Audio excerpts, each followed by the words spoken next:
नमस्ते। चलिए आज समय की सुई को थोड़ा पीछे घुमाते हैं और चलते हैं एकदम हिस्टोरिक पीरियड की शुरुआत में। ये इतिहास का वो जादुई समय था दोस्तों, जब इंसानों ने पहली बार लिखना सीखा था और हमारा जीने का तरीका हमेशा के लिए बदल गया। आज के हमारे सफर में हम इन पड़ावों से गुजरेंगे। सबसे पहले हिस्टोरिक पीरियड को समझेंगे, फिर रिवर वैलीज में बसने की कहानी जानेंगे। उसके बाद दुनिया की 4 एंशिएंट रिवराइन सिविलाइजेशन से मिलेंगे, अपनी कमाल की हड़प्पन सिटीज को देखेंगे और आखिर में जानेंगे कि स्पोर्ट्स एंड एंटरटेनमेंट के नाम पर तब क्या होता था। अब एक बहुत ही मजेदार सवाल पर विचार करते हैं। इंसान भालू या बंदरों से अलग कैसे हैं? मतलब बंदर पेड़ों पर मस्त रहते हैं, भालू गुफाओं में रहते हैं और प्रकृति उन्हें जो देती है वो बस उसी में काम चला लेते हैं। लेकिन इंसान पक्के घर बनाते हैं, खाना पकाते हैं और एकदम बढ़िया औजार बनाते हैं। हम इंसान अपने आसपास की दुनिया को अपनी जरूरत के हिसाब से पूरी तरह बदल देते हैं। और इंसानों की इसी सोचने, प्लानिंग करने और अपने ज्ञान को आगे आने वाली पीढ़ियों तक पहुंचाने की सुपर पावर को ही कल्चर यानी संस्कृति कहा जाता है। जो भी कला, स्किल्स और भाषा हम सीखते हैं, वही मिलकर कल्चर बनाती है।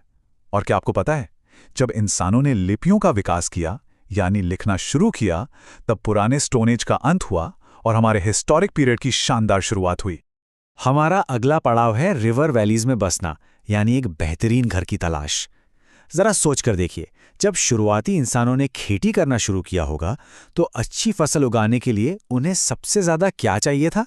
बिल्कुल सही, बहुत सारी उपजाऊ मिट्टी और कभी खत्म न होने वाला पानी। इसीलिए आज से हजारों साल पहले, करीब 3000 बीसी में लोगों ने अपना दिमाग लगाया और बड़ी बड़ी नदियों के किनारे अपने पहले बड़े गांव बसाए। नदियों के पास पानी और शानदार मिट्टी तो थी ही। इसी वजह से दुनिया की सबसे पहली और महान एंशिएंट रिवराइन सिविलाइजेशंस का जन्म हुआ। अब समय आ गया है उन 4 सबसे बड़ी सभ्यताओं से मिलने का। इन्हें एंशिएंट रिवरियन सिविलाइजेशंस कहा जाता है, यानी वो सभ्यताएं जो नदियों के किनारे फली फूली। ये 4 हैं: मेसोपोटामिया, इजिप्ट, चाइना और हड़प्पा। आइए इन चारों के बारे में कुछ बहुत ही कूल बातें जानते हैं। सबसे पहले मेसोपोटामिया, जो टिग्रिस और यूफ्रेटिस नदियों के बीच बसी थी, जहां उर और उरुक जैसे बड़े और अमीर शहर थे। फिर है इजिप्ट, जो नाइल नदी के किनारे बसी थी और यहाँ के लोग खेती के लिए बाढ़ का पानी जमा करना अच्छी तरह जानते थे। तीसरी है चाइना की सभ्यता, जो हुआंग हे नदी के पास थी। यहाँ की कहानी तो बहुत ही मजेदार है कि वहाँ की रानी ने ही सबसे पहले रेशम यानी सिल्क बनाना सिखाया था। और चौथी हमारी हड़प्पा सभ्यता, जो इंडस यानी सिंधु नदी के किनारे बसी थी और अपने विशाल अनाज के गोदामों के लिए पूरी दुनिया में जानी जाती थी।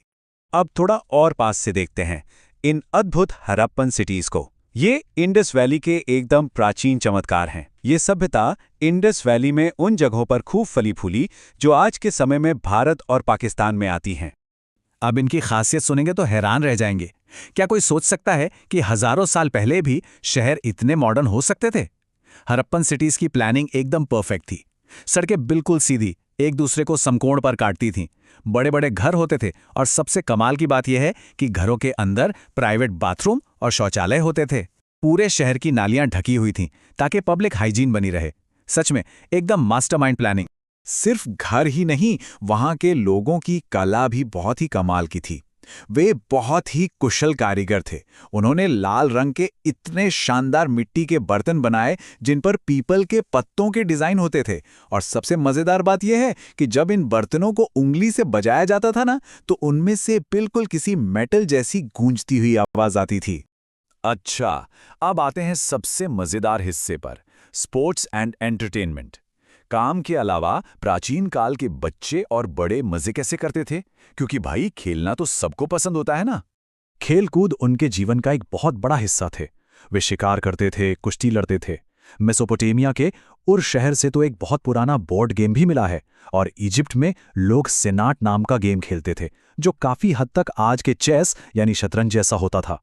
और हड़प्पा के लोगों ने तो बच्चों के लिए मिट्टी के बहुत ही शानदार खिलौने बनाए थे। आर्कियोलॉजिस्ट को खुदाई में क्या क्या मिला है, जरा सुनिए। लट्टू, सीटियां, झुनझुने और पहियों वाली छोटी छोटी बैलगाड़ियां और खिलौना जानवर। ये सब देखकर एकदम साफ हो जाता है कि 5000 साल पहले भी बच्चों को ऐसी चीजें बहुत पसंद थी जो गोल घूमती हों, मस्त सिटी बजाती हों या पहियों पर तेजी से भागती हों। अब यहां स्क्रीन पर नंबर 11 क्यों दिख रहा है? ये कोई आम नंबर नहीं है। ये मेसोपोटामिया में मिले एक बहुत ही खास म्यूजिकल इंस्ट्रूमेंट के तारों की संख्या है। इस शानदार इंस्ट्रूमेंट का नाम था बैलागा। ये सोने से बना एक बहुत ही खूबसूरत वाद्य यंत्र था। और पता है इसकी ऊंचाई कितनी थी? लगभग 2.1 मीटर, यानी एक आम इंसान से भी लंबा। इसे करीब 2650 बीसी में मेसोपोटामिया की रानी पुआबी की कब्र के साथ दफनाया गया था। तो इससे पता चलता है कि उस जमाने में भी त्योहारों को मनाने के लिए म्यूजिक और डांस कितने ज्यादा जरूरी थे। शुरुआती सभ्यताएं जश्न मनाने के लिए झांझ, बांसुरी और ड्रम का इस्तेमाल करती थीं। यहां तक कि मोहनजोदारो की खुदाई में एक डांसर की कांसे की मूर्ति भी मिली है, जो दिखाती है कि हड़प्पन सिविलाइजेशन में भी डांस कितना लोकप्रिय था। जाते जाते जरा इस बात पर सोचिएगा, आज से हजारों साल बाद जब भविष्य के इतिहासकार हमारे शहरों की खुदाई करेंगे तो उन्हें हमारे कल्चर के बारे में क्या मिलेगा? वे हमारे कौन से वीडियो गेम, खिलौने या म्यूजिक इंस्ट्रूमेंट्स खोज निकालेंगे? और वो हमारी जिंदगी के बारे में क्या सोचेंगे? इस बहुत ही दिलचस्प सवाल के साथ हमारा आज का ये सफर यहीं समाप्त होता है।